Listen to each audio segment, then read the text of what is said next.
Guys आज हम बात करने वाले हैं पुनेरी पल्टन वर्सेस बेंगलुरु बुल्स। इन दोनों टीमों के यहाँ पे हम कंपैरिजन करने वाले हैं। आखिर कौन सी टीम यहाँ पे सबसे ज़्यादा मजबूत दिख रही है सीजन 10 के लिए। इन दोनों टीमों के हम यहाँ पे इन 4 पॉइंट पे हम बात करने वाले हैं। Head to head starting 7 raiders और डिफेंडर्स, इन 4 पॉइंट पे हम इन दोनों टीमों के कंपैरिजन करने वाले हैं। आखिर कौन सी टीम यहाँ पे ज़्यादा मजबूत दिख रही है इन 4 पॉइंट से हमें पता चल जाएगा। तो यहाँ पे इस वीडियो को फटाक से शुरू करते हैं।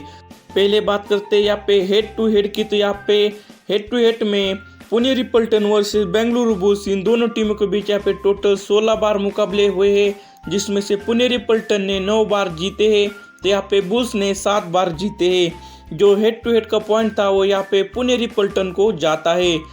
अब बात करते हैं यहाँ पे दोनों टीमों की स्टार्टिंग 7 के ऊपर। आखिर कौन सी टीम यहाँ पे स्टार्टिंग 7 में सबसे ज़्यादा मजबूत हमें दिख रही है। सबसे पहले बात करते हैं यहाँ पे बेंगलुरु बुल्स की। तो यहाँ पे बेंगलुरु बुल्स के स्टार्टिंग 7 में हमें देखने को मिलने वाले हैं भरत हुड्डा, उनका साथ देने यहाँ पे रहने वाले हैं विकास खंडोला और थर्ड रेडर के तौर पर रहने वाले हैं नीरज नरवाल।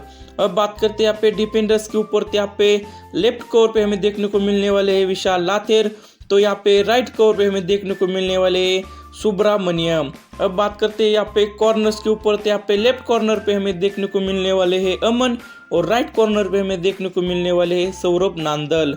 अब बात करते हैं यहाँ पे पुनेरी पल्टन के स्टार्टिंग 7 के ऊपर। तो यहाँ पे मेन रेडर के तौर पर हमें देखने को मिलने वाले हैं असलम इनामदार और उनका साथ देने यहाँ पे रहने वाले हैं मोहित गोयत और थर्ड रेडर के तौर पर रहने वाले हैं आकाश शिंदे।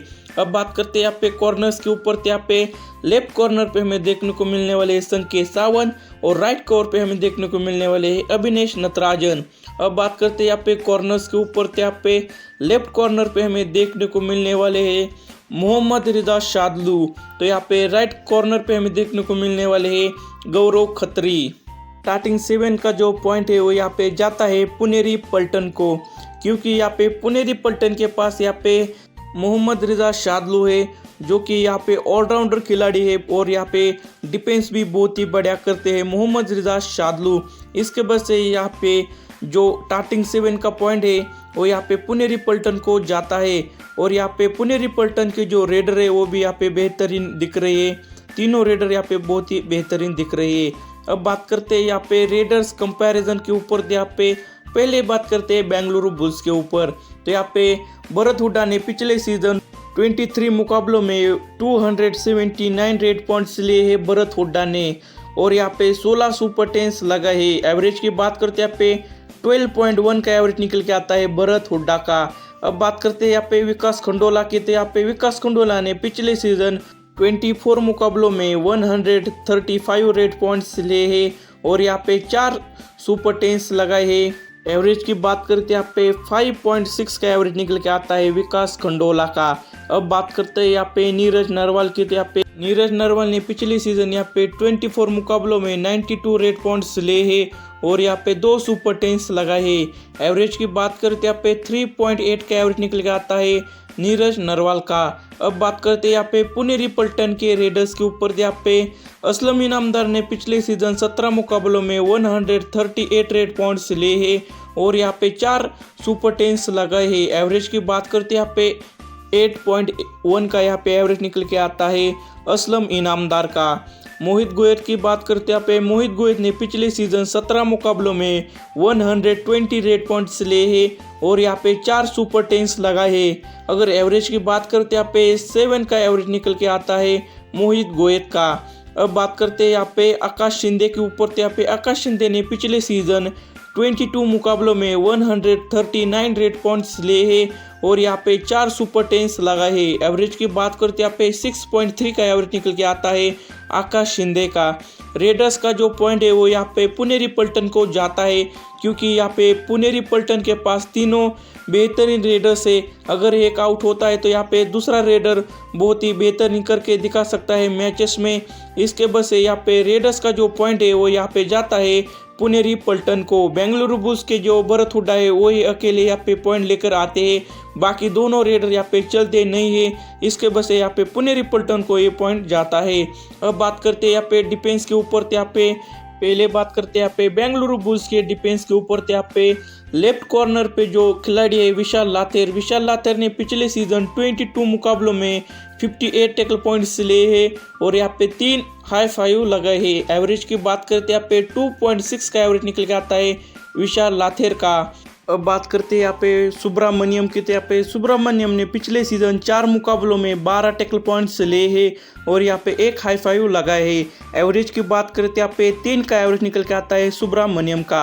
अब बात करते हैं यहाँ पे कॉर्नर्स के ऊपर। तो यहाँ पे सौरभ नांदल ने पिछले सीजन 24 मुकाबलों में 72 टैकल पॉइंट्स लिए हैं और यहाँ पे 3 हाई फाइव लगाए हैं। एवरेज की बात करें तो यहाँ पे एवरेज इनका 3 का निकल के आता है। अब बात करते हैं यहाँ पे अमन की। तो यहाँ पे अमन ने 24 मुकाबलों में 60 टैकल पॉइंट्स लिए हैं और यहाँ पे 3 हाई फाइव लगाए हैं। एवरेज की बात करते हैं यहाँ पे 2.5 का एवरेज निकल के आता है अमन का।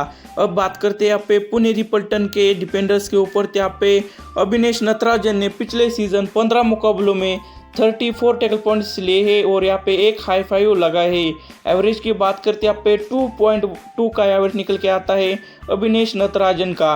अब बात करते हैं यहाँ पे संकेत सावंत की। तो यहाँ पे संकेत सावंत ने पिछले सीजन 24 मुकाबलों में 30 टैकल पॉइंट्स लिए हैं और यहाँ पे 1 भी हाई फाइव नहीं लगा है। एवरेज की बात करते हैं यहाँ पे 1.2 का एवरेज निकल के आता है संकेत सावंत का।